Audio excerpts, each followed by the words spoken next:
Au nom du Père et du Fils et du Saint-Esprit. Amen. Seigneur notre Dieu, par l'illumination de l'Esprit Saint, tu as instruit le cœur de tes fidèles. Rends-nous aussi à ton esprit pour apprécier ce qui est juste et donne-nous toujours le réconfort de sa présence par le même Jésus-Christ, notre Seigneur.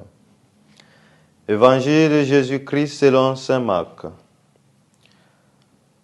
Ce jour-là, le soir venu, Jésus dit à ses disciples, « Passons sur l'autre rive. » Quittant la foule, ils menèrent Jésus, comme il était, dans la barque, et d'autres barques l'accompagnaient.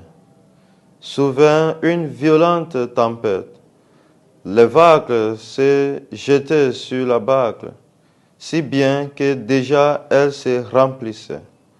Lui dormait sur la coussin à l'arrière.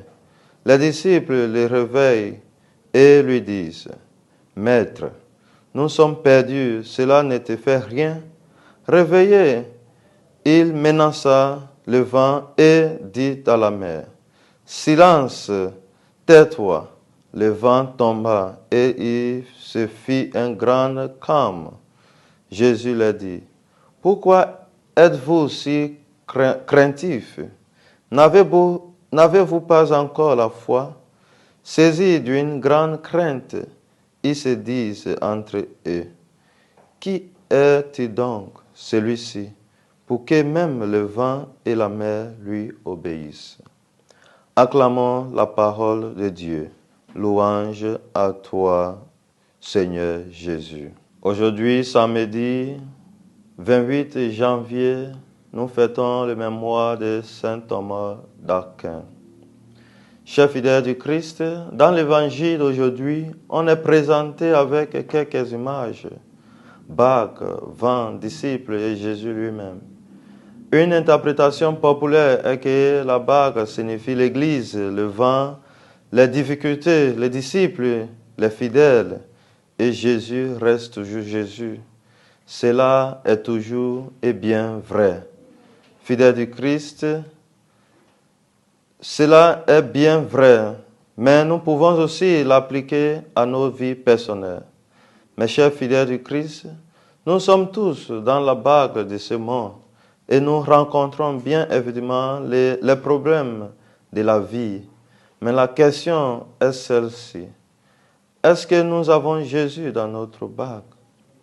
Car c'est avec lui que les tempêtes de la vie peuvent se calmer.